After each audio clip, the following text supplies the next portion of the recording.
Hello student, स्वागत है आप सभी का इस लेक्चर सीरीज में जिसमें हम बीए पार्ट थर्ड के पेपर 8 को पढ़ा रहे हैं। इस पेपर में हम Indian national movement and constitutional development यानी भारतीय राष्ट्रीय आंदोलन एवं संवैधानिक विकास को पढ़ रहे हैं। इस लेक्चर सीरीज को फॉलो करने वाले सभी स्टूडेंट्स के लिए एक इम्पोर्टेंट इन्फॉर्मेशन ये है कि इस लेक्चर सीरीज से जो सिविल सर्विसेज एग्जाम की तैयारी करने वाले स्टूडेंट्स को भी फायदा होगा। अगर आप IAS, state PCS, SSC, bank PO, railway jobs के एग्जाम के कॉम्पिटिटिव एग्जाम्स में बैठने वाले हैं, उनकी तैयारी कर रहे हैं, तो हम आपको इस लेक्चर के एंड में बहुत से एमसीक्यूज यानी वस्तुनिष्ठ क्वेश्चन आंसर्स भी सॉल्व करवा रहे हैं, जो बीए पार्ट थर्ड के स्टूडेंट्स के एग्जाम पॉइंट ऑफ व्यू से तो बेनिफिशियल है ही, बाकी कॉम्पिटिटिव एग्जाम्स के पॉइंट ऑफ व्यू से भी बहुत जरूरी है। तो आप इन वीडियो सीरीज को फॉलो कीजिए क्योंकि इसमें हम बहुत सारे फैक्ट्स भी आपको बताते चलते हैं और क्वेश्चन आंसर्स भी सॉल्व करवाते हैं। इसी लेक्चर सीरीज में पहले हमने पढ़ा था भारतीय राष्ट्रीय कांग्रेस का जन्म, इसमें भारतीय राष्ट्रीय कांग्रेस की उत्पत्ति के कारण क्या थे। इसका दूसरा पॉइंट है भारतीय राष्ट्रीय कांग्रेस का राष्ट्रवाद के विकास में योगदान क्या था। तो इस लेक्चर सीरीज में हम दूसरे पॉइंट को डिस्कस करेंगे। तो उससे पहले कुछ फैक्ट्स देख लेते हैं कि जो भारतीय राष्ट्रीय कांग्रेस थी उसकी स्थापना 28 दिसंबर 1885 को ए.ओ. ह्यूम के द्वारा की गई थी। इसकी स्थापना के समय कांग्रेस का जो स्वरूप था वो राष्ट्रव्यापी था, वो एक राजनीतिक संगठन के रूप में थी जिसमें सभी धर्मों, जातियों, विचारधाराओं एवं प्रांतों के लोग शामिल थे। नेक्स्ट चलते हैं। अब हम इसमें मेन मुद्दे की बात करेंगे कि भारतीय राष्ट्रीय कांग्रेस का भारत के राष्ट्रवादी जो आंदोलन था, राष्ट्रवाद का विकास हुआ, उसमें क्या योगदान था। तो हम कंट्रीब्यूशन देखेंगे कांग्रेस का क्या था। देखिए, कांग्रेस जो थी वो एक तरीके से राष्ट्रीय रूप से संगठित एक संगठन बन गई थी। हमने पिछले लेक्चर में देखा था कि किस तरीके से सब लोगों ने मिलके और इस संगठन को बनाया था। चाहे वो अंग्रेज जो सरकार थी हमारी, उसकी देखरेख नहीं हुआ था, लेकिन फिर भी भारतीय जो थे वो राष्ट्रीय एक नेशनल लेवल पे एक दूसरे के साथ संगठित होके उन्होंने एक बहुत बड़ा ऑर्गेनाइजेशन बना लिया था। जो अखिल भारतीय स्वरूप था उसमें सभी धर्मों के लोगों को जगह दी जाती थी, सभी जाति के लोगों को जगह दी जाती थी और बिना किसी भेदभाव के इस संगठन में सब शामिल हो सकते थे। तो जो कांग्रेस का नेतृत्व था भारतीय राष्ट्रीय आंदोलन में एक बिना भेदभाव के सभी लोगों को एक साथ जोड़ने का जो भावना थी वो इस संगठन में थी। उसके बाद इसका नेक्स्ट योगदान ये था कि भारतीयों को एकता के सूत्र में इस संगठन ने बांधा था और राष्ट्रीयता की भावना का जो विकास था उसमें बहुत योगदान दिया था। जैसे कि भारत में देखिए, कांग्रेस ने जो शुरू वाला काल था उसको उदारवादी काल कहा जाता है, तो उसमें राष्ट्रीयता की भावना विकसित थी। कांग्रेस के नेताओं ने क्या किया, देशवासियों को यह शिक्षा दी कि सांप्रदायिक और प्रांतीय धरातल से ऊपर उठकर सामान्य राष्ट्रीयता की भावना को हृदय में विकसित करना चाहिए।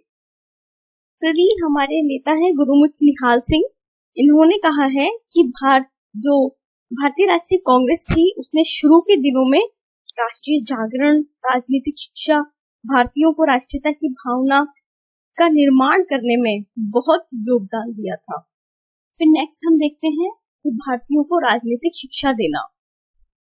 देखिए, कांग्रेस की एक और तो यह देन थी कि भारतीय जनता जो थी वो राजनीतिक रूप से अशिक्षित थी, उनको पॉलिटिक्स और प्रजातंत्र, स्वतंत्रता, ये सब जो कॉन्सेप्ट थे जो कि एक तरीके से वेस्टर्न थिंकर्स के द्वारा डेवलप किए गए थे, ऐसा माना जाता है। तो ये सारी चीजों के बारे में पता नहीं था, इसके लिटरेचर के बारे में पता नहीं था। तो कांग्रेस ने बहुत से महत्वपूर्ण प्रश्नों पर विचार विमर्श किया और एक मंच बना लिया।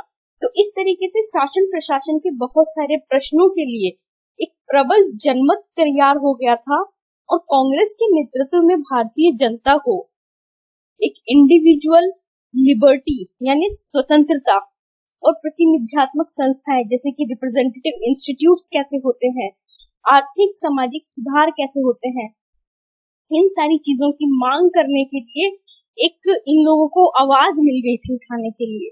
तो राष्ट्रीय जीवन के उत्थान के लिए एक मानवीय शक्ति को किस प्रकार से राजनीतिक शिक्षा देकर और एक संगठित रूप में बना लेना है, ये भारतीय राष्ट्रीय कांग्रेस ने उस वक्त किया।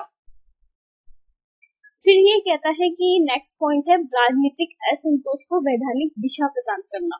उस वक्त जो बहुत सारी अंग्रेजों की नीतियों की वजह से भारतीयों में असंतोष उत्पन्न होता था, उसको कहीं प्रकट करने की जगह नहीं मिल पा रही थी। तो राष्ट्रीय कांग्रेस एक ऐसा संगठन बन गया जो कि वैधानिक उपाय करता था। उसके बाद नेक्स्ट पॉइंट हम देखते हैं, 5वां पॉइंट, भारतीय स्वतंत्रता आंदोलन की पृष्ठभूमि बनाना। देखिए, कांग्रेस ने एक प्रकार से प्रारंभिक उदारवादी चरण से ही राष्ट्रीय आंदोलन की एक बैकग्राउंड तैयार कर लिया था। जैसे कि के.एम. मुंशी इसके बारे में कहते हैं कि पिछले 30 सालों में कांग्रेस के रूप में एक अखिल भारतीय संस्था देश के राजनीतिक क्षेत्र में कार्यरत ना होती तो ऐसी अवस्था में गांधी जी का कोई महान आंदोलन भी सफल नहीं हो पाता। ये के.एम. मुंशी जी के शब्द हैं कि उन्होंने जो गांधी जी के भी बहुत से आंदोलन थे वो कांग्रेस के ही जो संगठन था उसके अंदर वो आंदोलन चलाए गए थे। तो एक तरीके से जो भारतीय राष्ट्रीय स्वतंत्रता आंदोलन था हमारा, वो कांग्रेस की वजह से ही, उसी के बैकग्राउंड और आधार की वजह से ही चल पाया। फिर नेक्स्ट ये है योगदान की राष्ट्रीय आंदोलन को जन आंदोलन का स्वरूप देना।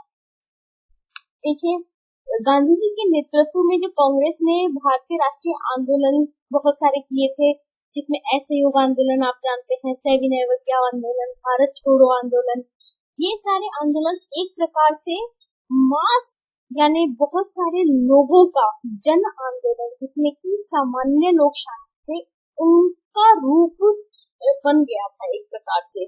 तो जनता में जो साहस और त्याग की भावना थी, उसको जो दिशा प्रदान करी वो इसी राजनीतिक संगठन ने प्रदान करी थी। फिर ये नेक्स्ट कहता है कि जनता की आवाज को मंच प्रदान करना। तो देखिए, भारतीय राष्ट्रीय कांग्रेस के बारे में मैंने अभी बताया कि जनता के मन में अगर प्रशासन को लेके कोई भी परेशानी होती थी या कोई भी असंतोष की भावना होती थी तो वो उसको निकाल नहीं पाते थे। तो वो राष्ट्रीय कांग्रेस की स्थापना के बाद कांग्रेस के मेंबर बनते थे और विचार विमर्श करते थे, और ये जो उनके मुद्दे होते थे उसको एक प्रकार से आगे उठा पाते थे। तो इस तरीके से जनता की आवाज को एक मंच मिला, और उसकी वजह से क्या हुआ कि जो ब्रिटिश एडमिनिस्ट्रेशन था उसको भी भारत की जनता की मांगों के बारे में पता चलता था। फिर हम नेक्स्ट करेंगे, जिसमें एक कॉन्सेप्ट है कि भारतीय राष्ट्रीय कांग्रेस के संबंध में एक धारणा कही जाती है। ये भी एक इम्पोर्टेंट क्वेश्चन है, आपको किसी भी एग्जाम में पूछा जा सकता है या इसके ऊपर छोटी टिप्पणी करने के लिए कहा जा सकता है, तो आपको इसके बारे में पता होना चाहिए। देखिए, इसमें ये कहता है कि भारतीय राष्ट्रीय कांग्रेस एक तरीके से क्या थी, सुरक्षा नली, सेफ्टी वॉल्व इसको बोला जाता है। कि कांग्रेस की स्थापना कोई भारतीयों के लिए नहीं की गई थी, यह अंग्रेजों के लिए ही एक प्रकार से सेफ्टी वॉल्व था। देखो, इसके बारे में कहा जाता है कि यह एक प्रकार से सुरक्षा नली के रूप में स्थापित किया गया था। तो ए.ओ. ह्यूम खुद कहते हैं कि भारत में असंतोष की बढ़ती हुई शक्तियों से बचने के लिए एक रक्षा नली की आवश्यकता थी, तथा कांग्रेस से बढ़कर रक्षा नली कोई दूसरी वस्तु नहीं हो सकती थी। तो ये कांग्रेस के बारे में बात कही जाती है। तो आप ये ध्यान रखेंगे कि ये क्या बात थी और ये किसके बारे में कही जाती है और ये किसके शब्द हैं, किसने कहे। तो भारतीय राष्ट्रीय कांग्रेस की स्थापना के कारण तथा भारतीय राष्ट्रीय कांग्रेस का भारतीय राष्ट्रवाद के विकास में योगदान पड़ने के बाद अब हम इससे रिलेटेड एमसीक्यू सॉल्व कर लेते हैं। तो ये जो है कांग्रेस से रिलेटेड जितने भी क्वेश्चन है, वस्तुनिष्ठ प्रश्न उत्तर, वो ये है। पहला सवाल इसमें है, सर हेनरी कॉटन ने भारत के किस नेता को भारतीय असंतोष के पिता की संज्ञा दी? तो आप इसके ऑप्शंस देखिए और उसके बाद जवाब दीजिए। इसका आंसर, तो इसके ऑप्शंस हैं बाल गंगाधर तिलक, दादा भाई नौरोजी, सुरेंद्र नाथ बैनर्जी, A.O. ह्यूम। तो इसका आंसर है सी, सुरेंद्र नाथ बैनर्जी। उसके बाद नेक्स्ट क्वेश्चन देखेंगे, निम्नलिखित में से किसने 1876 में इंडियन एसोसिएशन की स्थापना की? तो इसमें आप नाम देखिए, सर फिरोज शाह मेहता, बाल गंगाधर तिलक, गोपाल कृष्ण गोखले, सुरेंद्र नाथ बैनर्जी।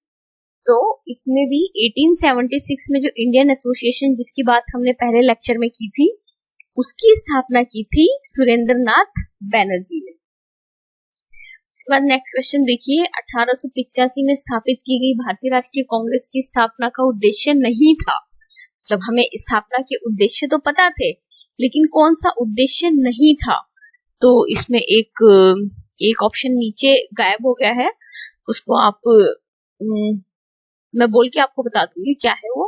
तो पहला ऑप्शन है इसमें ब्रिटिश साम्राज्य की रक्षा करना, दूसरा ऑप्शन है भारतीय राष्ट्रीय आंदोलन को बढ़ावा देना, अभय द्वीप का काम करना, और तीसरा ऑप्शन है कि भारत में उत्पन्न असंतोष को दूर करना। ये इसका चौथा ऑप्शन है। तो इसका जो आंसर होगा वो ये होगा कि भारतीय राष्ट्रीय आंदोलन को बढ़ावा देना। जिस वक्त देखिए भारतीय राष्ट्रीय कांग्रेस स्थापित हुई थी, उस वक्त उसका उद्देश्य ये नहीं था कि वो राष्ट्रीय आंदोलन को बढ़ावा देगी। उसका उद्देश्य ये था कि कैसे भी करके ब्रिटिश साम्राज्य को बनाए रखा जाए, सेफ्टी वॉल्व की तरह काम किया जाए, जनता में अगर कोई असंतोष है ब्रिटिश एडमिनिस्ट्रेशन को लेके तो उसको दूर किया जाए। इस वजह से कांग्रेस एस्टेब्लिश हुई थी। वो तो धीरे धीरे एक तरीके से मास मूवमेंट बनती गई, गांधी जी आए और उसके बाद एक जन आंदोलन और भारतीय स्वतंत्रता संग्राम का इसने रूप ले लिया। तो उस वजह से फिर इसने राष्ट्रीय आंदोलन को बढ़ावा देना शुरू किया। तो इसका आंसर होगा बी। उसके बाद आप नेक्स्ट देखेंगे, चौथा सवाल, भारतीय राष्ट्रीयता ब्रिटिश राज की शिशु थी और ब्रिटिश अधिकारियों ने उसके पालने को आशीर्वाद दिया। यह कथन किसका है? अगर आपने ध्यान से लेक्चर सुना होगा तो ये मैंने पिछले लेक्चर में आपको बताया भी है पीछे कि ये किसका कथन है। तो देखिए इसका आंसर होगा कूपलैंड, सी। फिर है, कांग्रेस की स्थापना में सबसे प्रमुख भूमिका किसकी थी? एस.एन. बैनर्जी की, W.C. बैनर्जी की, A.O. ह्यूम की और दादा भाई नौरोजी की। तो देखिए इसमें उसी व्यक्ति का नाम आएगा जिसका नाम शायद हमने इन 2 लेक्चर्स में सबसे ज्यादा लिया है। तो इनका नाम है A.O. ह्यूम। इन्होंने ही कांग्रेस की स्थापना में सबसे महत्वपूर्ण भूमिका अदा की थी। नेक्स्ट क्वेश्चन है, भारतीय राष्ट्रीय कांग्रेस के प्रथम अध्यक्ष कौन थे? तो देखिए A.O. ह्यूम थे या महात्मा गांधी, दादा भाई नौरोजी या W.C. बैनर्जी। तो इसका आंसर होगा डी, W.C. बैनर्जी। उसके बाद नेक्स्ट चलिए, इसमें है भारतीय राष्ट्रीय कांग्रेस का पहला अधिवेशन 1885 में किस नगर में हुआ था? तो ये भी हमने आपको पढ़ाते वक्त बताया था कि 1885 में कहाँ पहला अधिवेशन हुआ था। तो इसका आंसर है बम्बई में। ये यहाँ मुंबई लिखा गया है क्योंकि अभी लेटेस्ट इसका नाम मुंबई ही हो गया है। इसका आंसर होगा बम्बई। और पहले कहाँ पे होना था? ये पूना में होना था। पूना में क्योंकि हैजा फैल गया था उस वजह से फिर ये बम्बई में बुलाया गया था। 8वां क्वेश्चन देखिए, कांग्रेस की स्थापना का मुख्य उद्देश्य अंग्रेजी साम्राज्य को खतरे से बचाना था, यह भारत की राजनीतिक स्वतंत्रता के लिए प्रयास करना नहीं था। यह कथन किसका है? इसको आप ध्यान से देखिए, ये कथन कौन बोल सकता है? A.O. ह्यूम, गोपाल कृष्ण गोखले, लाला लाजपत राय या सर विलियम वैंडरवर्ड? किसने कहा था? तो इसका आंसर होगा सी, लाला लाजपत राय। ये जो है कथन, ये लाला लाजपत राय का है। भारत में असंतोष की बढ़ती हुई शक्तियों से बचने के लिए सुरक्षा नली की आवश्यकता थी तथा कांग्रेस से बढ़ के सुरक्षा नली कोई दूसरी वस्तु नहीं हो सकती थी। यह कथन किसका है? तो देखिए यह कथन हमने अभी पीछे ही देखा था जब हम लेक्चर खत्म कर रहे थे कि ये कथन कौन कहा है। इसका आंसर होगा A.O. ह्यूम। ठीक है, तो ये सारे क्वेश्चन आंसर्स थे इस लेक्चर से रिलेटेड और आशा करते हैं कि आपको इस लेक्चर में जो भी हमने क्वेश्चन आंसर्स कराए हैं, जो भी फैक्ट्स उपलब्ध कराए हैं, उससे आपको बहुत फायदा होगा और आप एग्जाम में बहुत अच्छा करेंगे।